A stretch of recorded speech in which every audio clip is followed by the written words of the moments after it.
Okay, so what we have for today is factoring. Now, I know what y'all are saying, Dad, we've been doing factoring all year. You're right. But on the next one, on our next lesson, we're going to have to factor in one problem up to 4 times. Okay? So the method that we used before absolutely works, but it takes a little bit of time, right? So what we're going to work on today is maybe a way to factor better, a way to factor faster, okay? So I'm going to go through that method for you. After this lesson, if you're like, I don't really like this, I prefer the old way, then by all means go with the old way. But if you're watching this and you're like, oh, I like that way better, then let's go with that.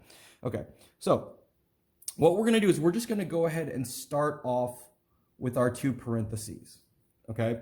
And the 2 numbers that I'm going to focus on are my A and my C.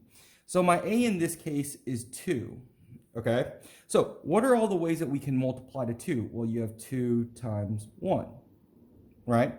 Now I'm going to look at my C, right? The only way to multiply to C is 5 times 1, right? So what we're going to do is we're going to fill these 2 numbers in the first 2 spots and these 2 in the last spot. And we're going to check to see if they're in the right spot and what kind of signs they need. So I know that the only way to multiply to 2x squared is to multiply by a 2x and a 1x. So I know this is for sure right, okay?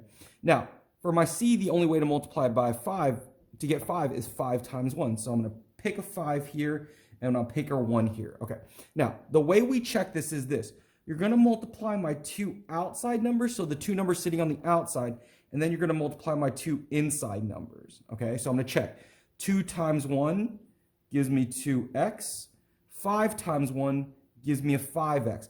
Is there any way to add or subtract these 2 to get a negative 9x? And the answer is no, right? Because 2 plus 5 is 7 and 2 minus 5 is 3, right? So let's move this around. So what we're going to do is we're going to move our C around.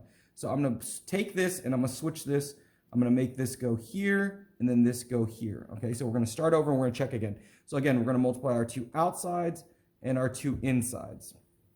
So 2x times 5, that gives me a 10x. 1 times 1x, that's going to give me a 1x. And then again, I'm going to ask the question, is there any way to get a negative 9x? Well, yeah, you could do 10 minus 1, right? But remember, I need negative 9x, so the 10 is going to need to be negative, and the 1 is going to need to be positive, okay? So I know this is the way I'm going to have to figure out my signs. So the 10x has to be negative, so that was 2 times 5 got me the 10. Well, since this one needed to be negative, the number in front of here needs to be negative, okay?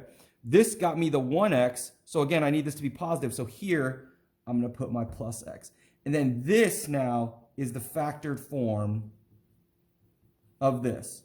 So it's much quicker, okay, if you can get your number straight. Okay, so I'm going to move on to this problem. So again, remember, I skipped a step in number 1. Remember, the first thing we should always check when we're factoring is, can I divide anything out? I forgot to check that here. That was a mistake on my part. Make sure you're always checking, can I divide something out? So I look at this second one, and I'm going to ask the question. I'm going to fix that mistake on the second one. Can I divide anything out of all 3 of these? Well, absolutely. I can divide a 2 out, and they all have a what? They all have an x. So I'm going to divide out a 2x before I start this process over here. So again, same thing. So I'm going to go 12 divided by 2 is 6. I have 3 x's here. How many do I take out? 1. How many do I have left? I have 2. Negative 14 divided by 2, that's going to give me a negative 7. I have 2 x's here. I take 1 out. How many do I have left? I have 1. Negative 6 divided by 2 is going to give me a negative 3. I have 1x. I take 1 out. There's no x's left. Okay? So here we go. So again, I'm going to try to do my easier method on this. So again, I'm looking at my A, which is 6, and my C, which is 3. So the ways we can get 6 is 1 times 6 or 2 times 3. And to get 3 is only 3 times 1, right? So in this case, I have 2 possible options. So I'm just going to try some stuff and see what happens. So I'm going to try this first one first. So I'm going to go 1x and 6x, right? Because this first one always needs x's. And the way you get 3 is 3 times 1, okay? So here we go. I'm going to try my outsides and my insides. And you don't have to draw these lines. I'm just drawing it for you so that you can visually see what I'm doing. So this is going to give me a 1x, and this is going to give me an 18x. Any way to get 7? Nope. All right, let's switch these, 3 and 1. Let's switch this 3 and 1. So let's make this a 1 and this a 3. So again, My two outsides will give me a 3x. My insides will give me 6. Is there any way to get 7? Nope. Okay, well, I know it has to be 3 and 1 on this back one because there's no other way to multiply to get 3. So that means I'm going to have to change these front numbers. So instead of 1 and 6, I'm going to try 2 and 3. Okay, so again, let's try this again. My two outsides, my two insides. So I have 2 times 3, that gives me 6. And then 1 times 3, that gives me 3. Any way to get 7? Nope. All right, let's switch these up. 3 and 1. 3 and 1.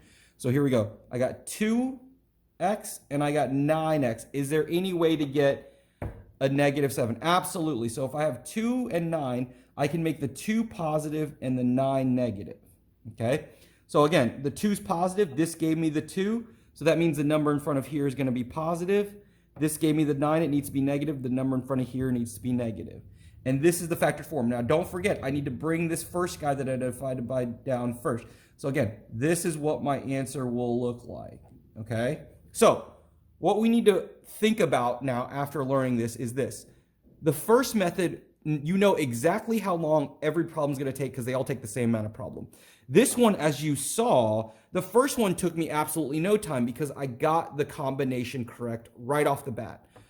On the second one, I went through almost all the combinations, and it was my very last one that I got it right.